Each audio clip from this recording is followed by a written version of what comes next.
이름으로 기도드립니다. 아멘.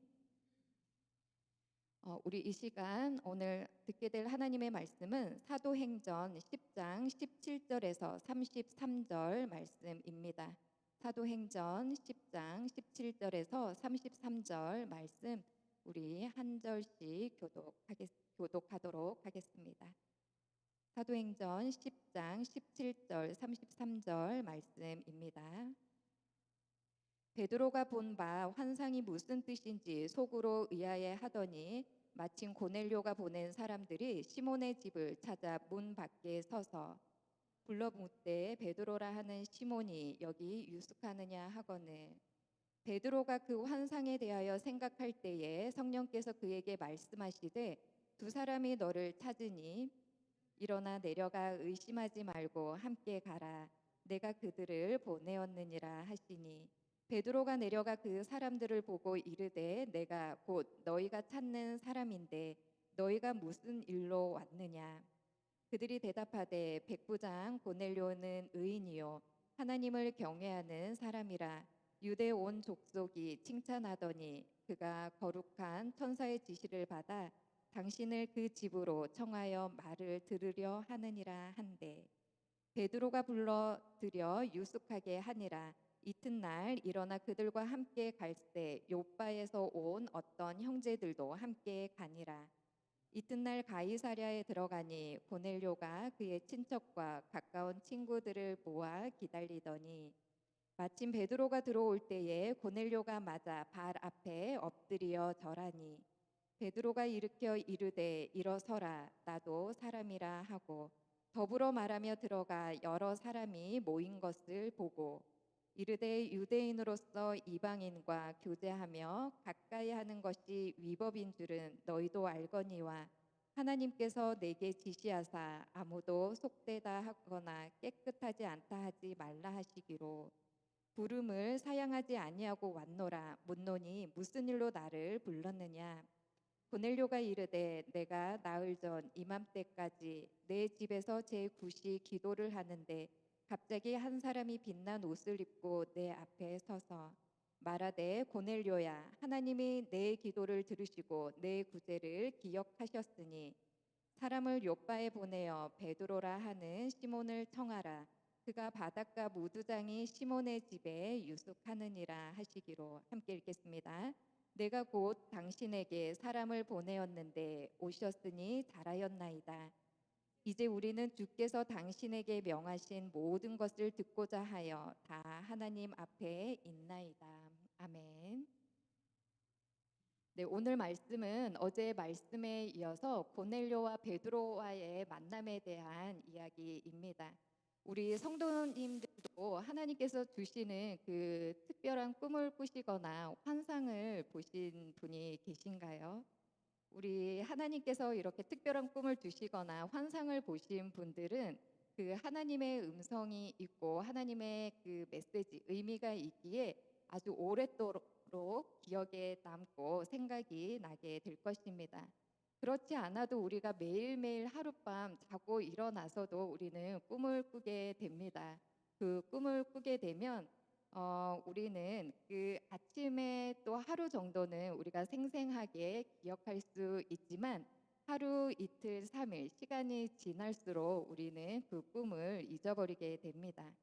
저도 가끔 꿈을 꾸기도 하지만 그 꿈을 꾸고 나면 또 시간이 지나면 저 또한 잊어버리게 됩니다. 하지만 또한 가끔은 하나님께서 특별한 꿈을 주셔서 오랫동안 기억에 남는 그런 꿈들도 있는데 그런 꿈들이 생각날 때는 10년이 지나고 시간이 지나도 그 꿈이 생각날 때는 그 꿈의 뜻이 무엇일까? 그 꿈의 의미는 무엇일까라고 생각이 들 때도 있습니다. 오늘 바로 이 베드로가 기도하러 지붕에 올라갔을 때에 하나님께서 아주 특별한 환상을 보여주십니다. 그 환상은 사도행전 10장 11절 12절에 나옵니다. 하늘이 열리며 한 그릇이 내려오는 것을 보니 큰 보자기 같고 네 귀를 메어 땅에 들이웠더라. 그 안에는 땅에 있는 각종 네 발 가진 짐승과 기는 것과 공중에 나는 것들이 있더라. 이 하나님께서 이 특별한 환상을 베드로에게 보여주시면서 베드로에게 베드로야 일어나 잡아 먹어라라고 하나님께서 말씀하십니다. 그러나 베드로는 주님 절대로 그럴 수 없습니다. 저는 속되고 부정한 것은 한 번도 먹어본 일이 없습니다라고 대답을 합니다. 이렇게 하나님의 음성이 3번 베드로에게 들리고 난 후에 이 환상은 사라집니다. 우리가 하룻밤 자고 난 후에 꿈도 그게 도대체 무슨 뜻일까, 의미일까, 이 꿈으로 인하여 나에게 어떤 일이 일어날까라고 생각될 때가 있는데, 이 베드로에게 보여주신 이 환상이 만약 나에게 임하였다면 우리들 또한 하던 일을 멈추고 도대체 이 환상이 무슨 뜻일까라고 우리가 곰곰이 생각해 보게 될 것입니다. 베드로도 마찬가지로 이 어렵고 어려운 이 환상을 보고 난 후에 어리둥절해하며 곰곰이 생각하고 있었을 그때에 마침 고넬료가 보낸 3명의 사람이 이 베드로가 유숙하고 있는 집, 머물고 있는 이 집으로 찾아오게 됩니다. 환상으로도 어리둥절해하고 있었던 이 베드로였는데, 이 베드로를 갑자기 찾아오게 된 이 3명의 사람들을 보고 이 베드로는 생각이 좀 더 복잡해졌을 것입니다. 하나님께서는 이 베드로가 복잡해하고 어리둥절해하고 있는 이 심정까지도 다 아시고 성령님께서 베드로에게 말씀하십니다. 의심하지 말고 함께 가라라고 말씀해 주십니다. 그래서 베드로를 찾아온 이 3사람을 만나게 되는데, 이 3사람은 베드로를 만나자마자 10장 22절 말씀에 고넬료는 백부장이고 의로운 사람이며 하나님을 두려워하는 사람으로서 유대 백성에게 존경받고 있는 사람이다라고 베드로에게 이 고넬료를 소개하고 있습니다. 이미 하나님의 음성을 들은 베드로였기에 의심하지 않고 이 3명의 사람을 베드로가 유숙하고 있는, 머물고 있는 집으로 들어오게 하고 또 하룻밤을 그 집에서 묵게 합니다. 그리고 이튿날 다 함께 일어나서 그들은 고넬료가 있는 고넬료의 집이 있는 가이사랴로 올라가게 됩니다. 근데 이때 가이사랴로 올라갈 때 이 베드로 혼자 이 3명, 고넬료가 보낸 이 3명의 사람을 따라가는 것이 아니라 요바에서 예수 그리스도를 믿고 그리스도인이 된 6명의 그리스도인 형제들이 이 베드로와 함께 올라갑니다. 이 말씀이 10장 23절에 나옵니다. 베드로가 불러들여 유숙하게 하니라. 이튿날 일어나 그들과 함께 갈새 요바에서 온 어떤 형제들도 함께 가니라. 여기서는 어떤 형제들이라고 나오지만 사도행전 11장 12절을 보시면 성령이 내게 명하사 아무 의심 말고 함께 가라 하심에 이 6 형제도 나와 함께 가서 그 사람의 집에 들어가니라는 말씀을 통하여서 우리는 베드로 혼자 이 3명의 사람을 따라 가이사랴로 올라간 것이 아니라 요바에서 예수님을 믿고 그리스도인이 된 6명의 형제들과 함께 갔음을 알 수 있습니다. 그렇다면 하나님께서는 왜 이 베드로와 함께 6명의 그리스도인이 함께 동행하게 하셨을까요? 그것은 바로 이 이방인이었고 의인이자 하나님을 경외하였던 이 고넬료와 고넬료 가족과 친척 또 가까운 친구들이 이제 베드로를 통하여서 이 예수 그리스도의 복음을 듣게 될 텐데, 이들이 예수 그리스도를 믿고 구원받게 되는 이 놀라운 역사적 현장에 이 복음의 증인으로 삼기 위하여 하나님께서는 이 6명의 그리스도인을 베드로와 함께 동행하며 올라가도록 부르신 것입니다. 이때 시대적 상황에서는 어떠한 일에 있어서 증인으로 서기 위하여서는 7명의 사람이 필요하였다라고 합니다. 그래서 이 상황을 아셨던 하나님께서 이 고넬료 이방인이 구원받는 이 일에 복음의 증인으로 세우기 위하여 이 6명의 그리스도인 형제들을 함께 보내신 것입니다. 이 고넬료 가족이 구원을 받게 된 것은 이 이방인에게도 구원의 문이 열려지게 되는 시초가 된 것입니다. 다들 아시는 것처럼 이때에는 유대인들이 이방인과 만나지도 또 교제를 나누지 않았는데, 그것은 이 유대인들의 아주 엄격한 금기 상황이었기 때문입니다. 베드로가 고넬료를 만난다라는 이 사실은 이 유대인들의 금기를 깨뜨리는 것이고 또 비난과 위협을 받을 수 있는 행동이었습니다. 유대인들은 이방의 민족과 혈통이 섞인 사마리아인들조차도 인간 취급하지 않고 멸시하고 상종하지조차 않았던 시대적 상황을 우리가 생각해 본다면 이 베드로의 행동은 엄청난 일이 아닐 수 없습니다. 그러나 하나님께서는 우리가 유대인이든 이방인이든 사마리아인이든 상관없이 우리 모두가 예수 그리스도를 믿고 예수님을 믿음으로써 우리의 모든 죄를 해결받고 하나님의 자녀가 되어 구원받기를 원하시는 분이십니다. 사람마다 하나님께서 만나주시는 그 때와 시기와 방법은 다르지만 하나님은 여전히 우리 모든 한 명 한 명이 예수 그리스도를 믿고 구원받아 하나님의 자녀가 되기를 간절히 원하시고, 또한 우리 모든 한 명 한 명이 하나님께로 돌아오기를 매일매일 기다리고 계십니다. 그리고 우리가 생각하고 상상하는 것보다 하나님의 사랑은 더 크고도 놀랍다라는 것과 하나님의 자녀가 된 우리들의 삶, 우리들의 이 인생을 하나님께서는 날마다 선하게 인도하시고 이끌어 주시는 우리의 아버지 되시는 하나님이시다라는 것을 우리가 오늘도 기억하며 믿음으로 나아가게 되기를 바랍니다.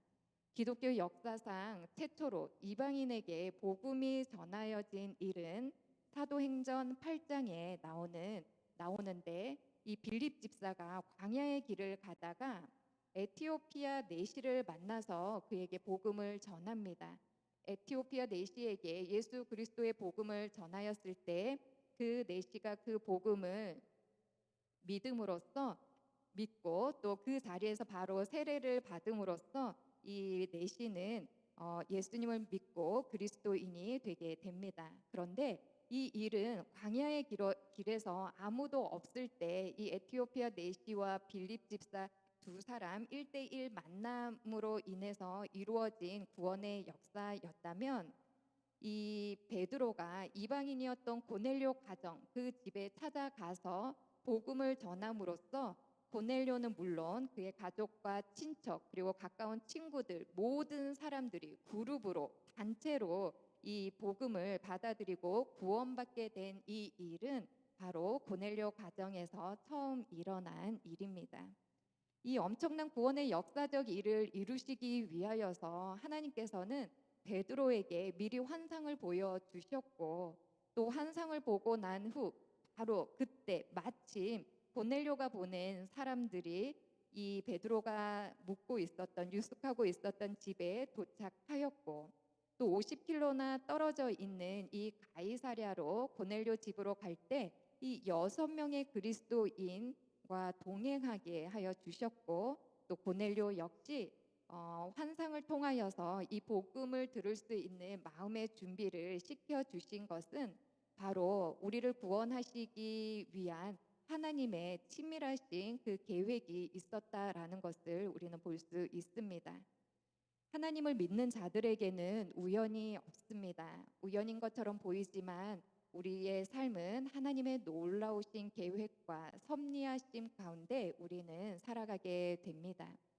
지금 당장 나에게 일어난 이 일들이 이해가 되지 않을지라도 또 우리의 삶 가운데 일어나는 크고 작은 이 모든 일들이 있지만, 이 모든 일들이 일어나는 이 일들은 주님이 다 알고 계시고 또 허락하신 일들이라면, 또한 그 모든 일들을 우리가 혼자 고아와 같이 버티고 견디고 나아가야 되는 것이 아니라 하나님께서 그 모든 상황 가운데서 우리와 함께하고 계시다라는 것을 우리가 믿는다면 우리는 하루하루 주님과 함께 좀 더 힘을 내어 살아내 볼 수 있습니다. 그리고 이제 그렇다면 나의 삶의 주인이 내가 아니라 나를 구원하여 주신 하나님이시라는 것을 우리가 믿고 알면서 나의 모든 삶과 나의 모든 것을 하나님께 맡기며 살아갈 때에 이제 나의 삶은 나의 뜻이 아니라 하나님의 뜻대로 살아가겠다라고 순종하며 살아가겠다라고 우리는 진정한 고백을 올려드릴 수 있습니다. 그리고 하나님이 나의 삶의 참된 주인이심을 우리가 인정하고 하나님께 계속해서 맡기며 나아갈 때 우리는 하나님이 주시는 그 참된 평강을 누릴 수 있게 됩니다. 늘 기도에 힘썼던 고넬료 역시 하나님께서 보여주시는 이 환상을 보고 하나님의 음성을 듣는 믿음의 사람이었습니다. 뿐만 아니라 이 고넬료는 하나님의 말씀 듣는 것을 기뻐하고 그 말씀에 순종함으로 살아가는 의인이었습니다. 24절 고넬료가 그의 친척과 가까운 친구들을 모아 베드로를 기다리고 있었을 때 이 고넬료 가족이 기다리고 있었던 이 기다림은 그냥 단순히 가볍게 기다림에 뜻하는 것이 아닙니다. 이 고넬료와 또 고넬료 가정에 모인 이 모든 사람들이 기다린 이 기다림은 바로 인간이 메시아를 기다리듯 간절히 기다리는 것을 의미하는 헬라어 단어가 사용되었습니다. 또한 33절 말씀에서 고넬료는 지금 우리는 주님께서 당신에게 지시하신 모든 말씀을 들으려고 다 같이 하나님 앞에 모여 있습니다라고 말합니다. 고넬료에게는 하나님을 경외하는 마음, 순종의 마음, 하나님의 말씀 듣기를 간절히 바라고 사랑하는 마음이 있었습니다. 어쩜 이 고넬료의 이 믿음과 마음이 지금 우리들에게도 회복되기를 바라는 마음, 믿음일 것입니다. 우리 안에 하나님을 경외하고 두려워하는 마음이 회복되어지고 또 하나님의 말씀을 우리가 사모하고 하나님의 말씀을 들을 때 그 말씀이 깨달아지고 순종할 수 있는 순종하게 되는 능력이 그리고 예수님을 바라보고 늘 간절히 예수님을 기다리며 살아가는 그 마음과 믿음이 우리 안에 회복되어지기를 기도합니다. 나의 삶을 선하게 인도하시는 하나님을 우리가 만나고 하나님의 음성을 듣기 위하여서는 우리가 계속해서 하나님의 말씀을 읽고 기도하고 믿음으로 살아내는 이 믿음 외에는 방법이 없는 것 같습니다. 하나님은 우리가 하나님을 잊지 않고 하나님을 떠나지 않고 하나님과 늘 친밀한 교제를 나누며 살아갈 수 있게 하시기 위하여 우리에게 하나님의 말씀이 적힌 이 성경을 우리에게 주셨고 또 아빠라 부르며 기도할 수 있는 기도의 특권, 능력을 우리에게 주셨고 또 우리를 날마다 만나 주시고 만나기 위하여 하나님께서는 우리들을 예배의 자리로 계속해서 부르고 계신 것입니다. 그렇다면 우리가 하나님을 만날 수 있는 말씀을 읽고 묵상하고 기도하고 예배의 자리를 날마다 지켜나가는 그 삶을 우리 또한 열심히 살아나갈 수 있는 우리 모두가 되어야 할 줄로 믿습니다. 오늘 하나님께서 베드로에게 아무 의심 말고 가라라고 하신 이 말씀을 듣고 베드로가 의심하지 않고 믿음으로 담대하게 고넬료 집으로 올라갔던 것처럼 오늘 우리에게도 하나님께서 아무 의심 말고 가라라고 말씀해 주십니다. 우리가 이 말씀을 붙들고 우리가 날마다 믿음으로 담대하게 이 믿음의 삶을 살아가는 우리 모든 한 분 한 분이 되시기를 기도합니다. 우리 함께 기도하겠습니다. 하나님, 그렇습니다. 하나님께서는 우리 모든 한 명 한 명을 사랑하여 주시고 구원하여 주시기를 간절히 원하고 계십니다. 뿐만 아니라 구원하여 주신 하나님의 자녀들이 날마다 하나님께로 더욱더 가까이 돌아오기를 기다리고 계신 하나님이심을 깨닫게 하여 주셔서 감사합니다. 하나님, 우리가 살아가면서 점점 하나님과 멀어지고 예배와 구원의 감격이 식어져 갈 때가 너무나 많았음을 고백합니다. 이 시간 다시 한번 하나님과 뜨겁게 가까이 만날 수 있는 통로, 길을 열어 주셨사오니 우리가 더욱더 하나님의 말씀을 읽는 것을 기뻐하고 묵상하고 또 아빠라 부르며 기도할 수 있는 그 기도의 특권을 누리고 또 예배의 자리마다 그 예배의 자리를 지켜나갈 때에 우리를 만나 주시는 하나님을 더욱더 뜨겁게 만나며 살아갈 수 있는 이 모든 통로, 특권을 하나님 우리가 날마다 누리며 살아갈 수 있게 도와주시고 그리할 때의 사랑과 선하심이 너무나 크신 하나님께서 우리가 날마다 믿음으로 승리하며 살아갈 수 있도록 우리들의 삶을 인도하여 주시옵소서. 오늘 하나님께서 아무 의심 말고 가라라고 말씀해 주셨습니다.